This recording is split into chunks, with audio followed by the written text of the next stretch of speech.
Tu prends toujours le métro? S'est moqué mon cousin. Papa est devenu blême, fixant mon poignet, c'est une édition limitée à 2 €. J'ai souri, oh, cette vieille chose? Mon cousin s'est moqué de moi en demandant si je prenais toujours le métro. L'instant d'après, mon père est devenu blême en fixant mon poignet. C'est une édition limitée à 2 millions d'euros, a-t-il balbutié. Je me suis contenté de sourire et de répondre, oh, cette vieille chose? Vous vous demandez comment on en est arrivé là? Laissez-moi vous raconter. Cette histoire parle d'argent, de secrets de famille, de trahison, et surtout, de la véritable signification du succès. Bonjour à tous et bienvenue sur ma chaîne.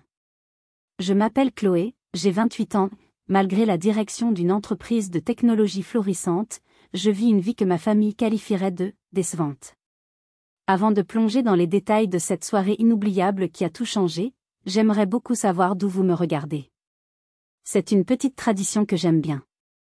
Laissez un commentaire pour me dire de quelle ville ou de quel pays vous venez, et quelle heure il est chez vous en ce moment. C'est fascinant de voir à quel point notre communauté est diverse et s'étend aux 4 coins du monde. Pour comprendre le drame de ce dîner, vous devez comprendre mon monde. Ou plutôt, mes 2 mondes, qui s'entrechoquent comme 2 plaques tectoniques. D'un côté, il y a ma vie, la vraie, celle que j'ai bâtie. Un charmant 2 pièces sous les toits du Marais, avec ses poutres apparentes et une vue sur une petite cour pavée. Mon plus grand luxe est le silence de Paris à l'aube et l'odeur du café frais qui emplit ma cuisine. Mes journées sont un tourbillon de réunions, de stratégies de croissance et de la joie pure de voir une idée prendre vie. Je prends la ligne 1 du métro chaque matin, un livre à la main, anonyme parmi la foule. C'est ma réalité, un écosystème que j'ai créé, où je me sens vivante et utile. Et puis, il y a l'autre monde. Le monde des Dubois. Ma famille. Un univers parallèle où la valeur d'une personne est indexée sur le cours de la bourse et où le bonheur se mesure en carats. Mon père, Jean-Pierre Dubois, est un titan de l'immobilier, un homme parti de rien qui a construit un empire de béton et de verre. Ma mère, Isabelle, est l'héritière d'une dynastie industrielle lyonnaise, une femme pour qui les apparences ne sont pas seulement importantes, elles sont tout. Il réside dans un domaine en vallée de Chevreuse, une forteresse de bon goût et de richesse discrète, où les pelouses sont manucurées avec une précision chirurgicale et où le silence n'est rompu que par le bruit feutré des berlines allemandes. J'aime mes parents, sincèrement. Mais leur amour a toujours été teinté d'incompréhension et d'une pointe de déception. Pourquoi refuser une vie de facilité? Pourquoi choisir le risque, l'inconfort, la modestie, quand le monde leur appartenait et qu'ils étaient prêts à m'en offrir les clés? Le dîner de famille annuel était le théâtre de cette incompréhension. Une sorte de tribunal informel où mes choix de vie étaient jugés à l'aune de leurs standards. Chaque année, c'était la même pièce qui se jouait. Mes cousins, Antoine en tête, arrivaient au volant de leurs dernières acquisitions, leurs compagnes dégoulinant de bijoux. Ils parlaient de leurs vacances à Gstad, de leurs investissements à Singapour, de la difficulté de trouver un bon architecte d'intérieur pour leur triplex parisien. Et moi, j'arrivais en Uber, avec mes jeans et ma blouse en soie, et je parlais de mes projets, de mes équipes, de ma vision. Ils écoutaient avec un sourire poli, mais leurs yeux disaient tout, la pauvre Chloé, elle joue à la marchande. Cette année, l'appréhension était différente. Elle était plus lourde, plus sombre. Mon entreprise était à un carrefour critique, et le poids de la responsabilité m'écrasait. Je n'avais ni le temps, ni l'énergie, ni l'armure émotionnelle pour affronter leur condescendance. Mais annuler était impensable. C'était un rituel sacré, un pilier de l'ordre familial.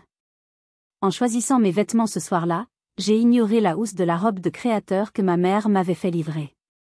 Un geste qui se voulait affectueux, mais qui était en réalité un message, s'il te plaît, pour une fois, sois comme nous.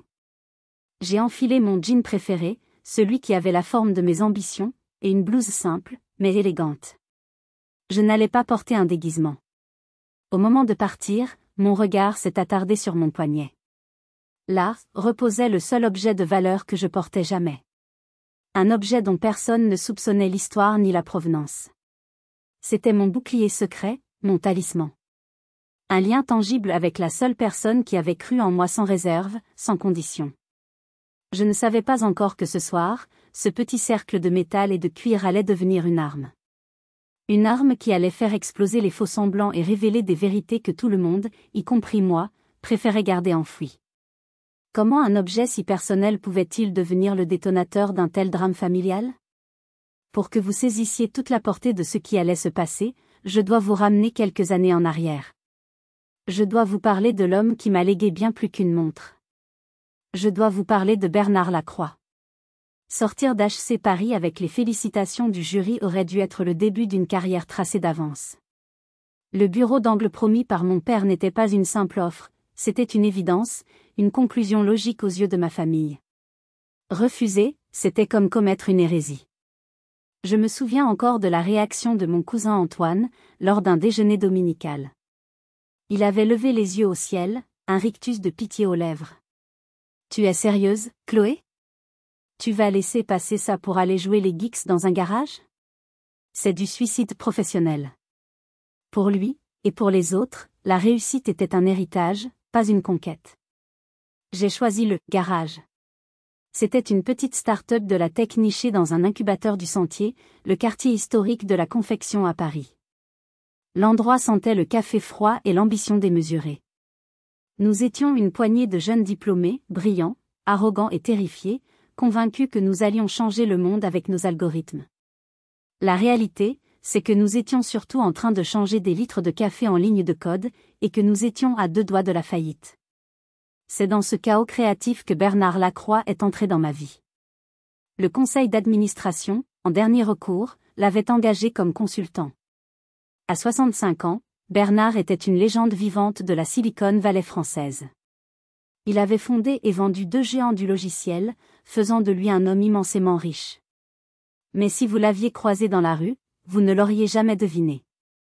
Il portait des pulls en laine qui avaient visiblement beaucoup vécu, des jeans confortables et des chaussures de marche. Sa voiture était une vieille Renault 5 qu'il entretenait avec un amour quasi paternel. Il incarnait l'antithèse absolue de ma famille. Il était direct, parfois brutal, mais toujours juste. Il détestait le jargon des écoles de commerce et les présentations PowerPoint. Arrêtez de me vendre du vent, nous a-t-il lancé lors de sa première réunion. Montrez-moi votre produit. Prouvez-moi qu'il sert à quelque chose, qu'il résout un vrai problème pour de vraies personnes. Le reste, c'est de la littérature. Il m'a repéré lors d'une session de brainstorming particulièrement houleuse. Alors que tout le monde débattait de la stratégie marketing, j'ai soulevé un problème fondamental dans l'architecture de notre code qui rendait l'expérience utilisateur frustrante. La salle est devenue silencieuse. Mon chef de projet m'a fusillé du regard. Mais Bernard, lui, m'a regardé avec une intensité nouvelle. Après la réunion, il m'a convoqué dans son bureau improvisé. « Vous, m'a-t-il dit sans préambule. Vous n'avez pas peur de mettre les mains dans le cambouis. Vous ne vous contentez pas de la surface. C'est rare. » Ce fut le début de notre relation. Il est devenu mon mentor, mon guide. Il m'a appris à penser stratégie, à anticiper les mouvements du marché, à construire une équipe solide. Mais ces leçons les plus importantes n'avaient rien à voir avec les affaires. La vraie richesse est invisible, Chloé, me répétait-il sans cesse. C'est la liberté de dire non. C'est le temps que tu peux consacrer à ce qui te passionne. C'est la qualité des gens dont tu t'entoures. Le reste, les voitures, les maisons, les montres tapent à accent grave l'œil, ce n'est pas de la richesse, c'est du passif.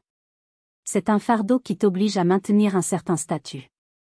Quand la start-up a été rachetée par un groupe américain, j'ai touché une somme qui, pour la jeune femme de 25 ans que j'étais, semblait colossale. J'aurais pu m'acheter un grand appartement, une belle voiture. J'ai tout réinvesti pour créer ma propre entreprise, Lacroix Solutions, en son honneur. Il a été mon premier chèque, signé sur le coin d'une table de bistrot. Je n'investis pas dans ton business plan, il est plein de trous, m'avait-il dit en riant. J'investis en toi. Le jour de mon 27e anniversaire, il est venu me voir.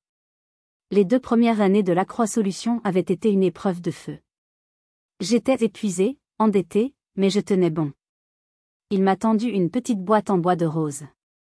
Ceci a vu plus de batailles que nous 2 réunis, a-t-il dit. À l'intérieur, il y avait sa montre. Une pièce d'une simplicité désarmante. Je savais ce que c'était. Avant la tech, Bernard avait été un maître horloger. Une passion de jeunesse. Il avait créé une collection unique de 50 montres, chacune entièrement faite à la main, avec un mécanisme de son invention. Des pièces de musée que les collectionneurs les plus fortunés du monde s'arrachaient en secret. J'ai essayé de refuser. C'était trop. N'importe quoi, a-t-il balayé d'un revers de main. Un chef-d'œuvre n'a de valeur que s'il vit. Je veux qu'elle continue à marquer le temps au poignet de quelqu'un qui construit l'avenir, pas de quelqu'un qui contemple le passé. Promets-moi juste une chose, porte-la pour te souvenir de ta propre valeur, sur tous les jours où tu doutes. 3 mois plus tard, il nous quittait. Cette montre est devenue mon armure. Elle me rappelait chaque jour ses paroles, sa confiance. Elle était le symbole de tout ce que ma famille ne comprenait pas. Et alors que je me préparais pour ce dîner, sentant le doute m'envahir face aux difficultés de mon entreprise, j'ai serré le bracelet en cuir autour de mon poignet. J'avais besoin de me souvenir de ma valeur. Mais avais-je vraiment compris la leçon, ou est-ce que, au fond, j'avais encore besoin de l'approbation de ceux qui m'avaient toujours jugé? Retour au présent, une semaine avant le dîner fatidique. La confiance que Bernard m'avait insufflée était comme une flamme vacillante dans une tempête. Mon entreprise, Lacroix Solutions, était au bord du précipice ou du triomphe, et la frontière entre les deux était d'une minceur terrifiante. Nous étions dans la dernière ligne droite pour signer un contrat de transformation numérique avec Carrefour, un des géants de la distribution. C'était le genre de contrat qui change une vie, qui fait passer une entreprise du statut de prometteuse à celui de leader. J'étais sur le point de remporter le plus gros contrat de ma carrière. Mais ce que j'ignorais, c'est que la plus grande menace ne venait pas de mes concurrents, mais de mon propre sang. Pendant des semaines, tout s'était déroulé à la perfection. Nos équipes techniques avaient impressionné leurs homologues. Nos projections financières étaient solides. Le directeur de l'innovation de Carrefour, un homme brillant et exigeant, semblait conquis. Nous avions prévu une dernière réunion pour finaliser les détails, une formalité avant la signature. Et puis, le silence. Un silence assourdissant, inexplicable. La réunion a été annulée 24 heures avant, par un email laconique de l'assistante du directeur, invoquant un « conflit d'agenda imprévu ».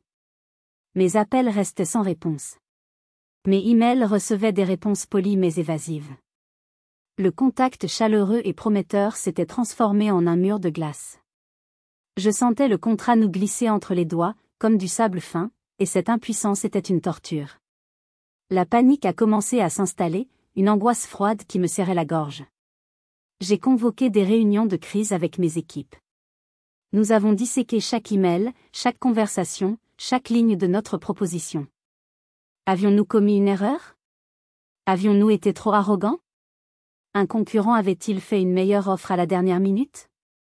L'incertitude était pire que n'importe quelle mauvaise nouvelle. Elle nous paralysait. Le stress a eu des répercussions en cascade. Un de nos investisseurs historiques, un fonds de capital risque, a eu vent du report de la réunion. J'ai reçu un appel de leur associé principal. Sa voix, d'habitude si encourageante, était pleine d'une inquiétude palpable. « Chloé, que se passe-t-il avec le dossier Carrefour? On entend des bruits de couloir. Des rumeurs sur la fiabilité de votre plateforme. On me dit que vous auriez des difficultés à gérer la montée en charge. Vous devez me rassurer. » Des rumeurs. Le mot a résonné en moi comme une alarme. C'était donc ça. Quelqu'un était en train de nous saboter. De distiller du poison dans l'oreille de notre client et de nos partenaires. Mais qui? Et comment? Ce que j'ai découvert plus tard, bien trop tard, est d'une perfidie qui dépasse l'entendement. Mon cousin Antoine, lors d'un cocktail mondain, avait discuté avec un cadre supérieur de la banque d'affaires qui conseillait Auchan, le principal concurrent de Carrefour. Au fil de la conversation, le nom de Lacroix Solutions a été mentionné. L'intérêt d'Antoine a été piqué au vif. Quelques jours plus tard, il a organisé un déjeuner avec Sylvie, une ingénieure que j'avais dû licencier 6 mois auparavant. Le licenciement avait été difficile. Elle était talentueuse, mais son attitude négative et son manque d'esprit d'équipe empoisonnaient l'atmosphère. Elle était partie avec une rancœur tenace. Antoine, flairant une opportunité, l'a invitée dans un restaurant luxueux, a flatté son ego, a critiqué ma gestion, et l'a fait parler.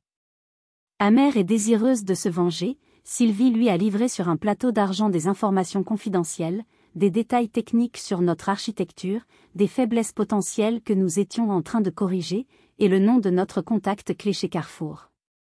Armé de ces informations, Antoine a orchestré une campagne de dénigrement d'une efficacité redoutable. Il n'a rien fait directement. Il a utilisé des intermédiaires, des consultants en intelligence économique, pour faire fuiter des informations anonymes et déformées. Il a créé un faux rapport d'audit technique soulignant des risques de sécurité critiques dans notre plateforme. Il a fait courir le bruit que nous étions financièrement aux abois et que nous n'avions pas les reins assez solides pour un projet de cette envergure. Il a semé le doute, le poison le plus puissant dans le monde des affaires. Et moi, j'étais aveugle. Je cherchais un ennemi extérieur, un concurrent, alors que le serpent était dans mon propre jardin. Chaque jour, je sentais mon rêve s'effriter, mon entreprise vaciller, et je commençais à croire à leurs mensonges. Et si j'étais vraiment une usurpatrice?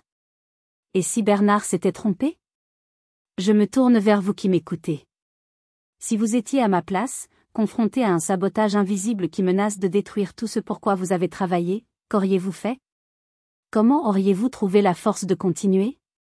Partagez vos pensées et vos conseils dans les commentaires, car à ce moment-là, j'en aurais eu désespérément besoin. C'est dans cet état de détresse absolue, me sentant comme une capitaine dont le navire prend l'eau de toutes parts, que j'ai pris la route pour le dîner de famille. Je ne savais pas que j'allais m'asseoir à la même table que l'architecte de mon malheur, qui attendait avec impatience de me voir sombrer pour de bon. Allais-je lui offrir ce plaisir? Le trajet en Uber jusqu'au domaine de mes parents en vallée de Chevreuse a été une sorte de voyage hors du temps. À travers la vitre, je voyais les lumières de Paris s'éloigner, remplacées par l'obscurité paisible de la campagne chic. Mais à l'intérieur de moi, il n'y avait aucune paix. Juste un chaos de doutes et d'angoisse. Le chauffeur, un homme sympathique, a tenté de faire la conversation, mais mes réponses monosyllabiques l'ont vite découragé. J'étais déjà ailleurs, dans la salle à manger de mes parents, anticipant chaque regard, chaque question, chaque pique. Lorsque nous avons franchi le grand portail en fer forgé, le chauffeur a laissé échapper un sifflement admiratif. « C'est Versailles, ici », a-t-il plaisanté. J'ai esquissé un sourire qui n'a pas atteint mes yeux. Pour lui, c'était un rêve. Pour moi, ce soir, c'était une cage dorée. L'allée, parfaitement éclairée, serpentait à travers un parc où chaque brin d'herbe semblait avoir été mis au garde à vous. La demeure est apparue au détour d'un virage, massive, imposante, toutes lumières allumées, comme un paquebot de luxe amarré dans un océan de verdure. Devant le perron, la flotte habituelle était au complet. La Porsche 911 rouge vif d'Antoine était garée de manière à ce que personne ne puisse la manquer, un symbole phallique de sa réussite agressive. À côté, la sobriété intimidante de la Bentley de mon oncle Philippe, le père d'Antoine. Plus loin, le dernier Range Rover d'Ambre, ma cousine, dont la plus grande réussite de l'année était d'avoir épousé un banquier. Ma modeste Peugeot 308 s'est arrêtée derrière ce défilé de puissance, semblant s'excuser d'exister. J'ai payé la course via l'application, ajoutant un pourboire généreux, comme pour compenser ma propre modestie. En sortant de la voiture, j'ai senti le froid de la nuit d'automne sur ma peau.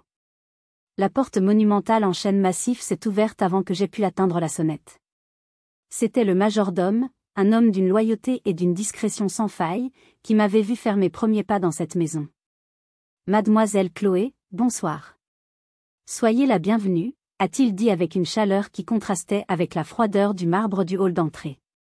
Son sourire sincère a été le premier et le dernier de la soirée. Le brouhaha des conversations provenait du grand salon. C'était un son que je connaissais par cœur, un mélange de rire un peu trop fort, de voix masculines pontifiantes et de tonalités plus aiguës de femmes comparant leurs dernières trouvailles. J'ai pris une profonde inspiration, comme un plongeur avant de s'immerger en eau profonde et potentiellement dangereuse. Ma mère m'a interceptée à mi-chemin, élégante comme toujours dans une robe qui valait probablement le loyer annuel de mon appartement. Elle m'a gratifié de ses 2 bises réglementaires, son parfum flottant autour d'elle comme un bouclier invisible. Son regard a fait un aller-retour rapide sur ma tenue. Un léger pincement de ses lèvres m'a indiqué que j'avais, une fois de plus, échoué au test de conformité vestimentaire.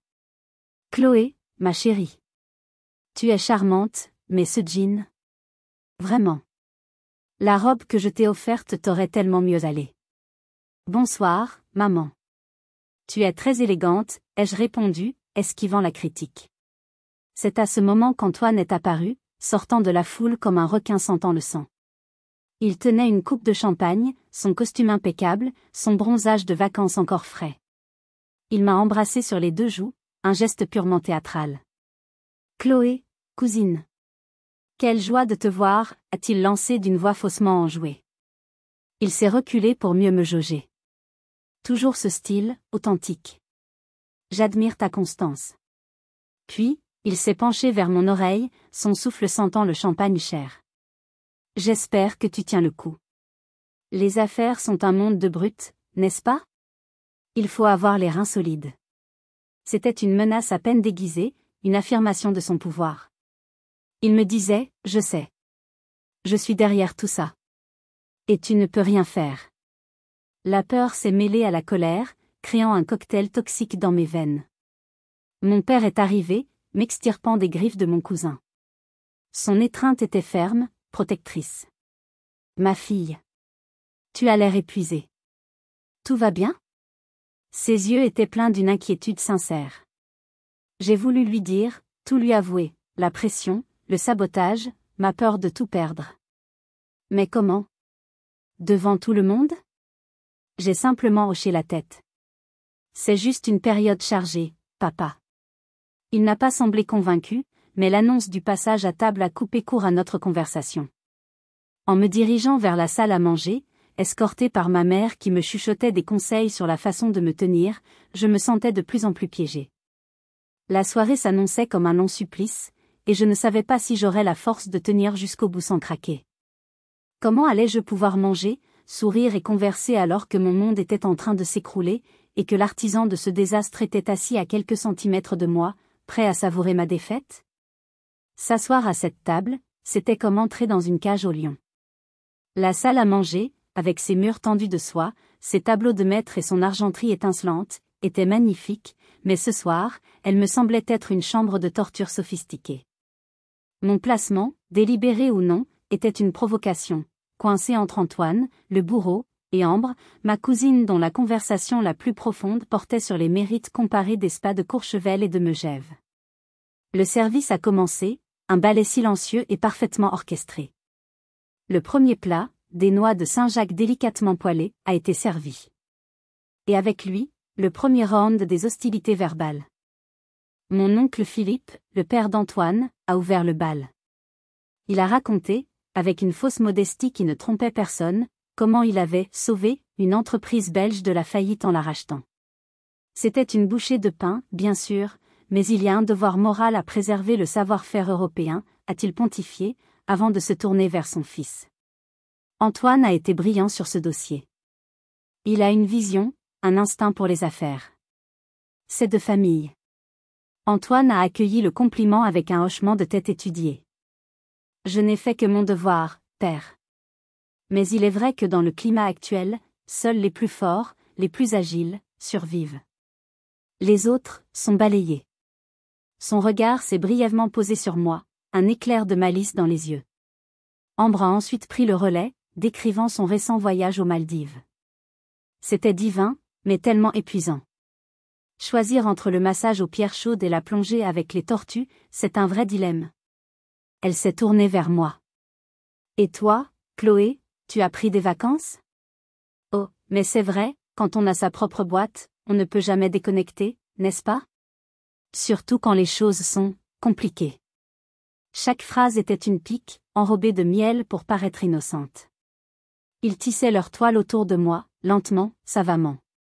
Je me suis concentrée sur mon assiette, coupant mes Saint-Jacques en morceaux minuscules, essayant de me rendre invisible. Mais Antoine n'allait pas me laisser m'échapper. Il s'est penché vers moi, sa voix un murmure conspirateur. Alors, Chloé, sérieusement. Comment ça se passe? J'ai entendu dire que le monde de la tech était une véritable jungle. Beaucoup d'appelés, peu d'élus. Il faut des nerfs d'acier. Et surtout, des investisseurs solides. Tu as ça, au moins?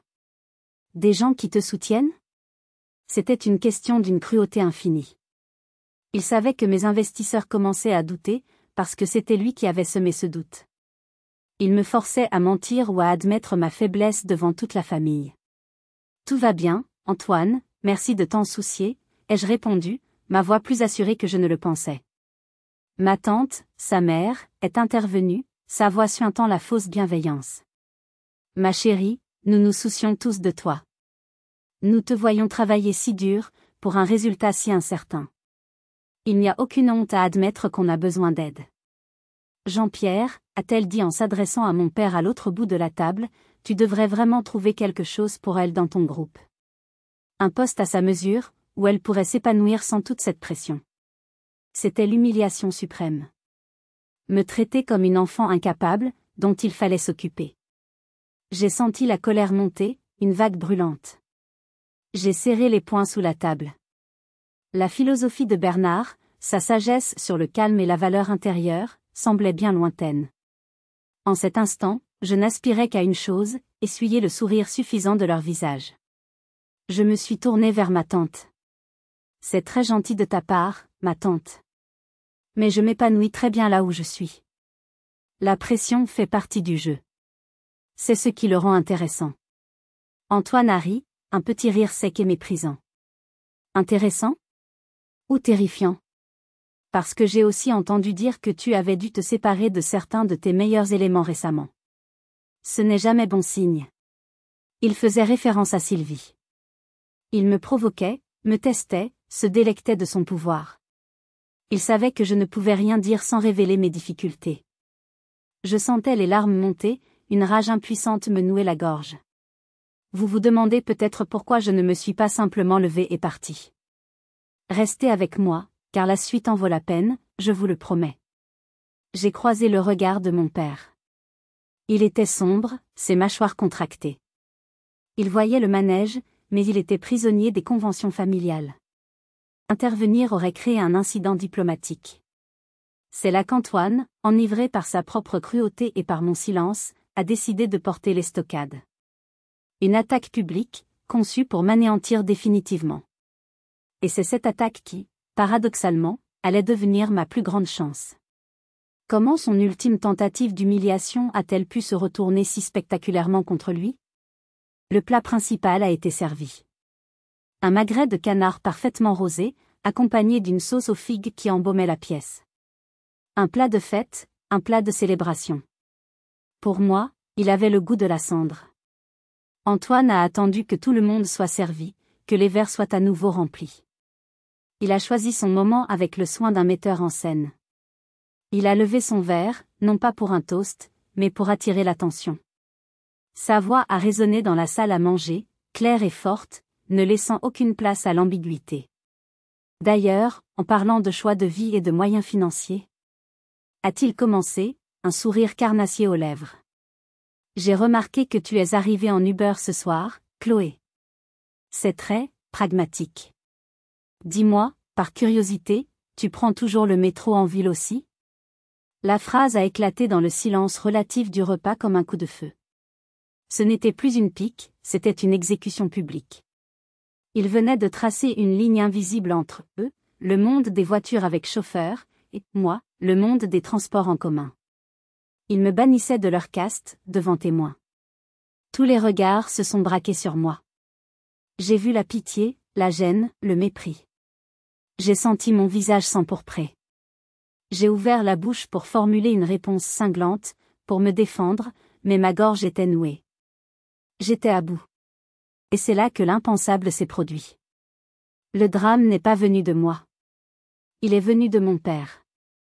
Il était assis à l'autre bout de la table, et jusqu'à présent, il avait gardé un silence de marbre. Mais à la question d'Antoine, son visage a changé. Il n'a pas rougi de honte pour moi. Il a pâli. Une pâleur spectrale, comme s'il venait de voir un fantôme. Son regard, habituellement si vif et pénétrant, s'est vidé. Il ne fixait ni moi, ni Antoine.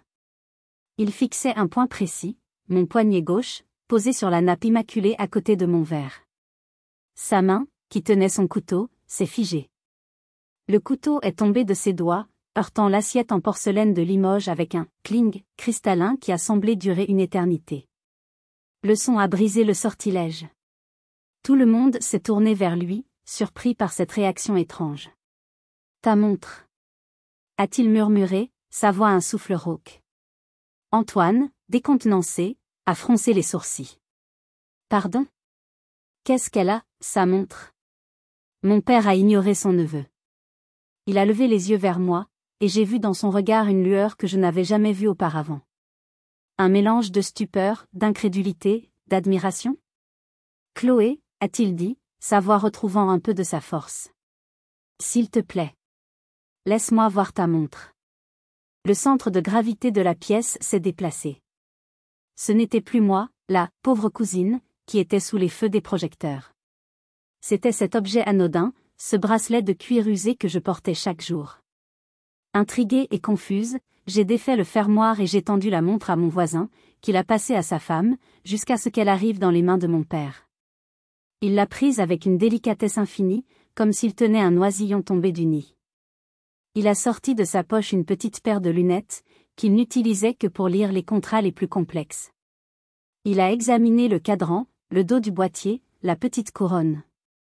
Le silence dans la salle à manger était total. On aurait pu entendre le battement de cœur de chaque convive. Ce n'est pas possible. A-t-il répété, plus pour lui-même que pour les autres. Mon oncle Philippe, agacé par ce spectacle qu'il ne comprenait pas, a laissé échapper un rire gras. Qu'est-ce que c'est que ce cinéma, Jean-Pierre? C'est une vieille toquante sans valeur. Probablement une copie. Mon père a levé la tête. Il a regardé son frère avec un mépris glacial. Toi, tu ne connais que le prix des choses, Philippe. Jamais leur valeur. Il s'est levé, tenant la montre dans la paume de sa main comme un trésor. Avant de devenir le génie de la tech que tout le monde connaît, Bernard Lacroix était un horloger. Un artiste. Dans sa jeunesse, il a créé une seule et unique collection. 50 pièces. Entièrement faites à la main.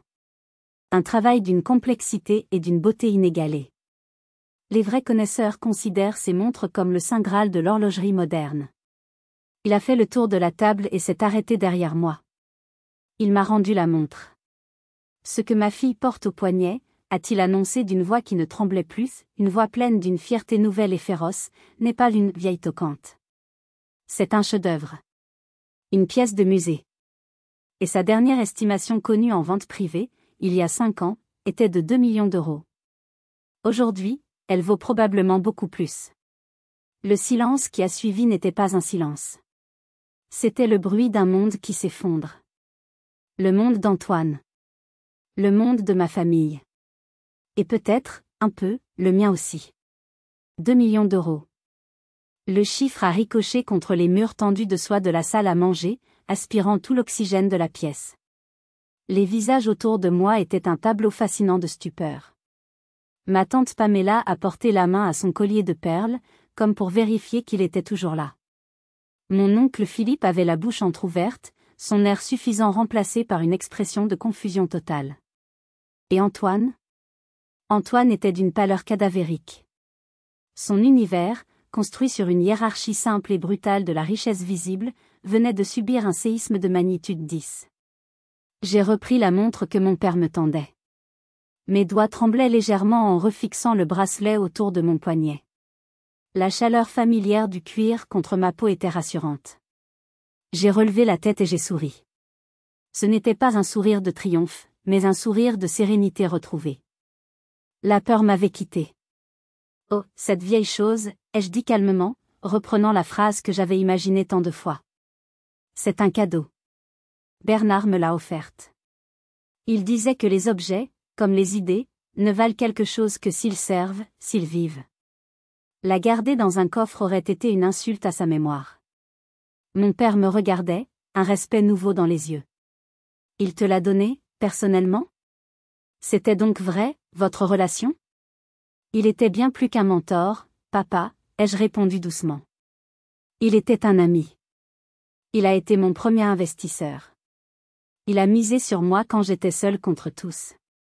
Mon regard a balayé la table, s'attardant une seconde sur chaque visage. Quand tout le monde ici pensait que je perdais mon temps. Le message était clair. Le silence s'est alourdi de non-dits et de regrets. Antoine, cependant, n'était pas homme à abandonner si facilement. Il luttait pour reprendre pied, pour restaurer l'ordre du monde tel qu'il le connaissait. Il a réussi à articuler, savoir Hawk, c'est une histoire incroyable, Chloé.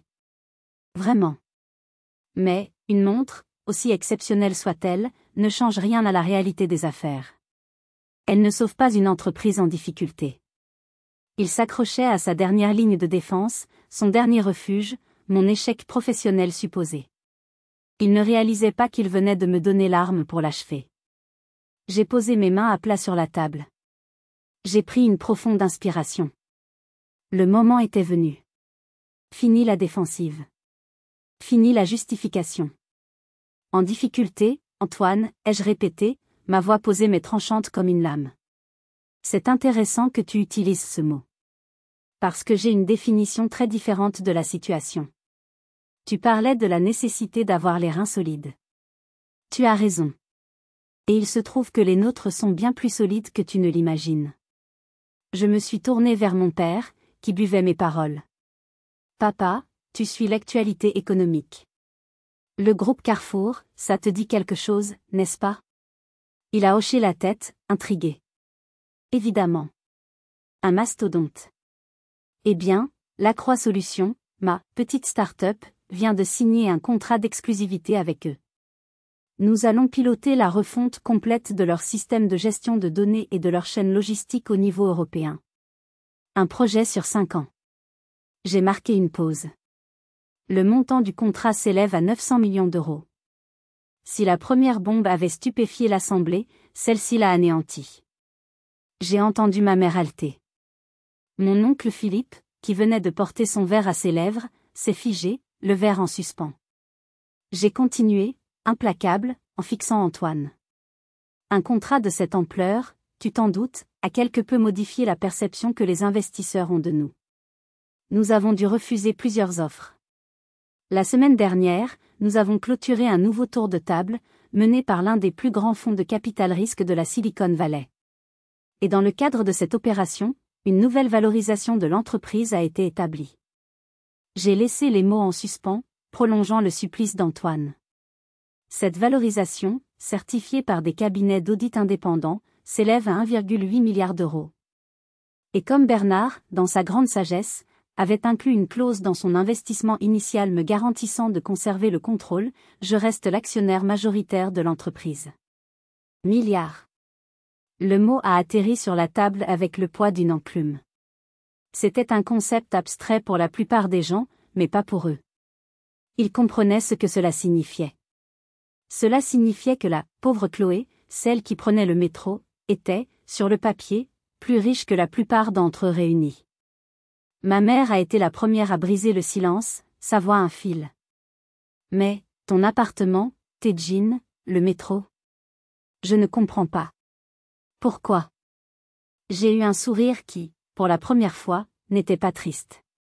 Parce que c'est ça, la vraie richesse, maman. C'est de pouvoir vivre comme je l'entends, sans avoir besoin de prouver quoi que ce soit à qui que ce soit. C'est de pouvoir choisir le métro non par nécessité, mais par conviction. Ma vie me convient. Mon succès n'a pas besoin d'être affiché pour être réel. Mon regard est revenu se poser sur Antoine. Son visage était une toile blanche, vidée de toute expression. Il avait perdu. Mais je savais que la partie n'était pas tout à fait terminée. Il restait une dernière carte à jouer. La carte de la vérité. L'onde de choc de ma révélation a laissé la salle à manger dans un état de suspension animée. Les milliards semblaient flotter dans l'air, invisibles mais écrasantes. Antoine était comme un boxeur sonné, cherchant ses esprits après un uppercut dévastateur. Il avait perdu la partie sur le terrain de la richesse, mais il lui restait l'illusion que ses manœuvres souterraines étaient restées secrètes. Il était temps de lui ôter cette dernière illusion. J'ai gardé le même ton calme, presque didactique. La colère froide qui m'avait habité s'était transformée en une détermination glaciale. Tu sais, Antoine, ai-je commencé, et il a sursauté en entendant son nom. Ces rumeurs que tu as entendues sur mon entreprise, elles m'ont beaucoup intrigué. Elles étaient incroyablement précises. Trop précises. Je me suis adossée à ma chaise, prenant mon temps. Je n'étais plus la victime acculée, j'étais la procureure présentant son réquisitoire. Elle mentionnait des vulnérabilités spécifiques dans une version bêta de notre logiciel, des détails que seule une poignée d'ingénieurs connaissaient. Elle faisait allusion à des tensions dans notre trésorerie, des chiffres exacts tirés de nos prévisions internes. Des informations qui ne sortent jamais de nos murs. Je pouvais voir la sueur perler sur le front d'Antoine. Il évitait mon regard, fixant son assiette comme si elle contenait les secrets de l'univers. Et puis, il y a le timing, ai-je poursuivi, implacable. Ces rumeurs ont émergé de nulle part il y a 10 jours. Comme une attaque coordonnée. Juste au moment où nous étions dans la phase la plus critique de nos négociations avec Carrefour. C'était si parfaitement orchestré que leur équipe juridique a demandé un audit de dernière minute, ce qui a failli faire capoter tout le projet. C'était une manœuvre professionnelle, conçue pour tuer l'affaire. Mon oncle Philippe a commencé à s'agiter sur sa chaise. Où veux-tu en venir, Chloé? C'est le monde des affaires, c'est impitoyable. Tes concurrents ont dû sentir l'opportunité. C'est ce que j'ai cru au début, oncle Philippe. Mais nos concurrents ne sont pas assez stupides pour laisser des traces aussi grossières. Non, c'était plus personnel. Plus vicieux. Je me suis tournée à nouveau vers Antoine. Le rapport, Antoine, c'est que la banque d'affaires pour laquelle tu travailles, celle où tu es si fier d'être vice-président, est le principal conseiller d'Auchan, le plus grand rival de Carrefour en France. Obtenir ce contrat donnait à Carrefour un avantage technologique de plusieurs années. Il y avait donc un intérêt stratégique et financier colossal à ce que nous échouions. Le visage de mon oncle s'est durci. Ce sont des accusations très graves. Tu n'as aucune preuve. Oh, mais c'est là que tu te trompes. J'ai sorti mon téléphone de mon sac. Vous savez, quand on dirige une entreprise de technologie, on devient un peu paranoïaque sur la sécurité. Quand les fuites ont commencé, j'ai engagé les meilleurs experts en cybersécurité de Paris. Ils ont fait un travail remarquable. Ils ont découvert qu'une ancienne employée, une certaine Sylvie, avait téléchargé des documents sensibles juste avant son départ. J'ai levé les yeux de mon téléphone et j'ai regardé Antoine. J'ai vu la panique pure dans son regard. Il était piégé. Sylvie était une ingénieure que j'ai dû licencier il y a 6 mois. Elle était très amère. Et il se trouve que mon équipe de sécurité a pu retracer ses activités récentes. Et quelle ne fut pas ma surprise de découvrir qu'elle avait eu un long déjeuner, il y a 2 semaines, dans un restaurant très discret du 8e arrondissement. J'ai fait une pause, laissant le suspense s'installer. Son invité, qui a généreusement payé l'addition avec sa carte d'entreprise, n'était autre que toi, Antoine. J'ai même une copie de la note de frais. C'est fou ce qu'on peut trouver quand on sait où chercher. Le silence qui a suivi était total. Antoine ne pouvait plus nier. C'était fini. Mon père, qui avait écouté toute la scène avec une attention féroce, s'est levé. Sa grande taille semblait remplir toute la pièce. Il n'a pas regardé Antoine. Il a regardé son propre frère, Philippe. Sa voix était basse, mais elle vibrait d'une fureur contenue qui était bien plus terrifiante qu'un cri. Philippe, ton fils, a commis un délit d'initié et un acte de sabotage industriel contre sa propre cousine. Contre ma fille. Il a marqué une pause, chaque mot pesant une tonne. Demain, à la première heure, j'appelle personnellement le président de ta banque. Je le connais depuis 30 ans. Nous allons avoir une discussion très intéressante sur l'éthique de ses employés. Et ensuite, je transmettrai le dossier de mes avocats à l'autorité des marchés financiers. C'était une déclaration de guerre. Une condamnation sans appel. Antoine a commencé à bégayer. Non. Oncle Jean-Pierre, s'il vous plaît, c'était juste pour... Il n'a pas pu finir sa phrase. Il s'est effondré sur sa chaise, la tête entre les mains, vaincu. En le regardant, je n'ai pas ressenti la joie de la victoire. Juste un vide immense et une profonde tristesse. Il avait tout eu pour réussir, mais sa jalousie et son sentiment de supériorité l'avaient conduit à sa propre destruction. Et il avait fallu ce drame, cette mise à nu brutale, pour que je sois enfin vue et entendue par ma propre famille. Le prix de la reconnaissance était bien plus élevé que je ne l'aurais jamais imaginé. La fin du dîner a été d'une brièveté et d'une gêne abyssale. Mon oncle Philippe, le visage décomposé, a pratiquement traîné son fils hors de la salle à manger, marmonnant des excuses incohérentes. Les autres invités se sont éclipsés un par un, me gratifiant de hochements de tête respectueux et de sourires crispés. J'étais passé du statut de paria à celui de potentat en l'espace d'une heure, et ce nouveau rôle me mettait tout aussi mal à l'aise que l'ancien. Quand nous ne fûmes plus que trois, mon père, ma mère et moi dans l'immense salle à manger silencieuse, un poids sembla se lever. Mon père a débouché une vieille bouteille d'Armagnac, un rituel réservé aux grandes occasions, et nous a servi 3 verres. Il m'a emmené dans la bibliothèque, sa pièce refuge. Nous nous sommes assis dans les profonds fauteuils en cuir face à la cheminée où un feu crépitait doucement. L'odeur de cire d'abeille, de vieux papier et de fumée de bois était celle de mon enfance, mais ce soir, elle semblait m'accueillir différemment. Je suis désolé, Chloé, a commencé mon père, et cette fois, je savais que ses excuses allaient bien au-delà des actions de son neveu. Je suis désolé de ne pas t'avoir protégé. De ne pas avoir imposé le respect qui t'était dû depuis longtemps. J'ai laissé mon frère et son fils instiller leur venin année après année. Je voyais leur condescendance, mais je mettais ça sur le compte de la bêtise, de la rivalité fraternelle. Je n'ai pas compris à quel point c'était toxique pour toi. Il a fait tourner l'Armagnac dans son verre. La vérité, c'est que j'étais peut-être un peu jaloux, moi aussi. Pas de ton argent, mais de ton courage. Tu as osé faire ce que je n'ai jamais fait, suivre ta propre voie, envers et contre tous. J'ai construit un empire, mais je l'ai fait en suivant les règles du jeu. Toi, tu as inventé tes propres règles. Bernard Lacroix a vu ça en toi. Et moi, ton propre père, j'ai mis des années à le comprendre. C'était la conversation la plus honnête que nous ayons jamais eue.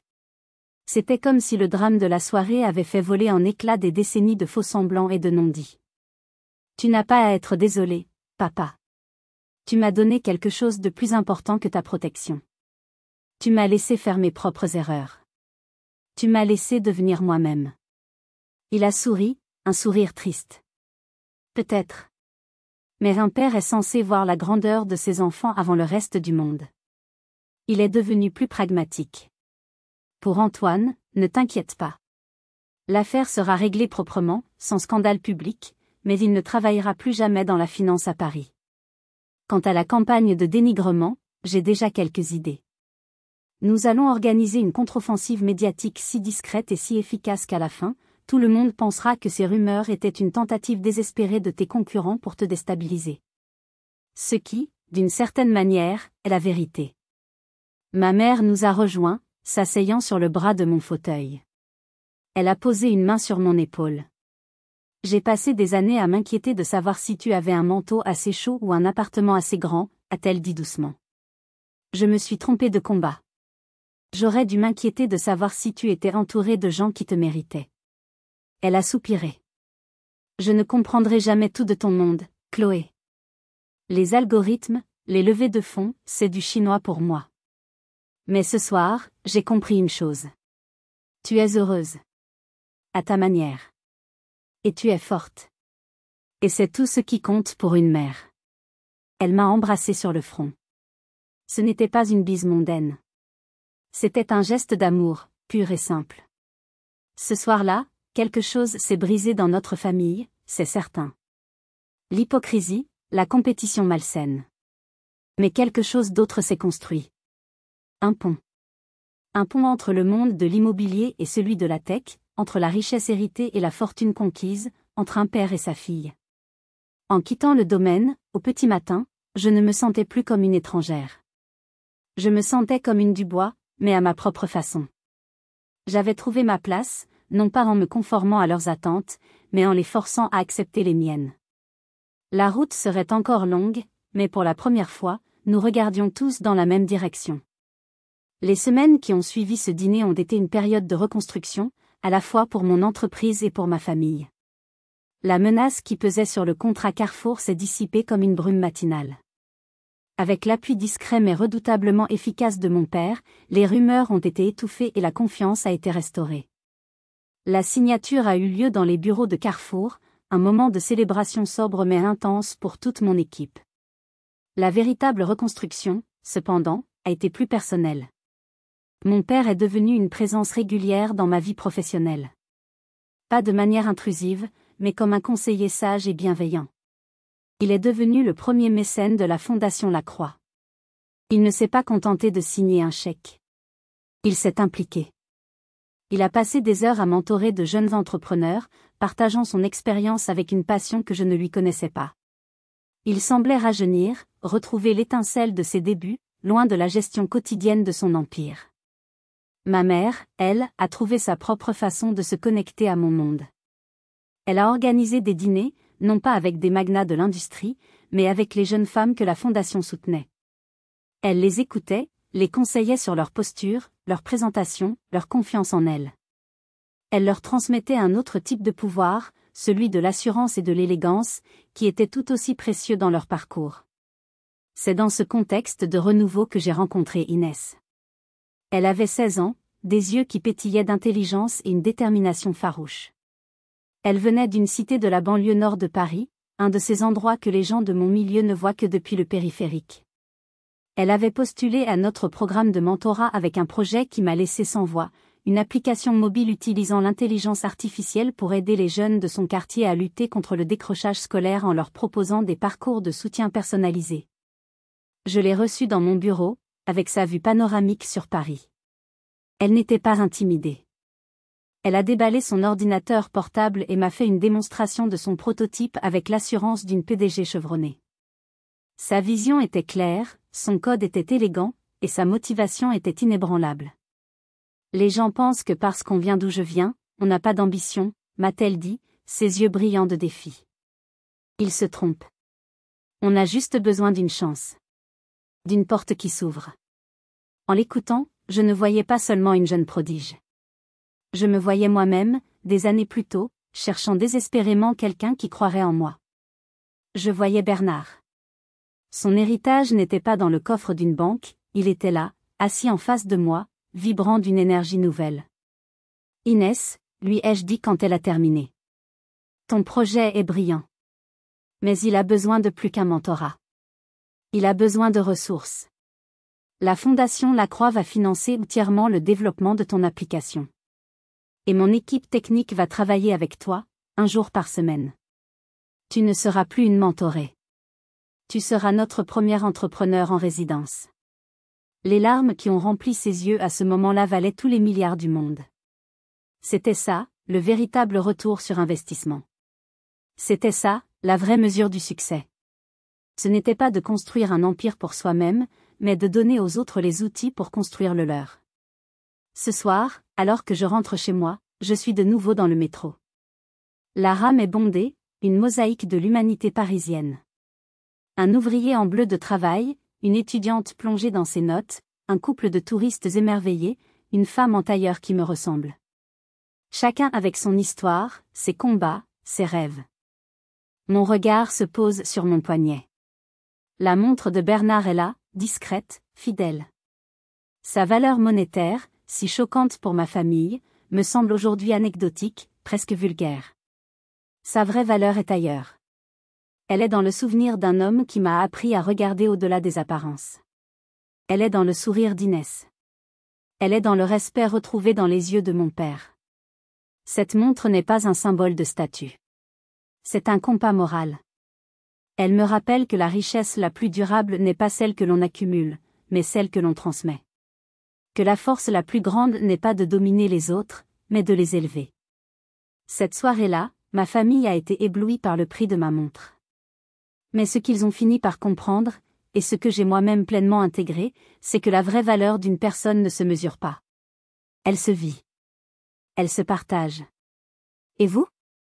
Avez-vous déjà vécu un moment où la perception que les autres avaient de vous a radicalement changé ? Un moment où votre vraie valeur, cachée sous la surface, a enfin été reconnue ? Partagez vos histoires, vos réflexions, vos victoires dans les commentaires ci-dessous. Vos expériences sont précieuses et méritent d'être entendues.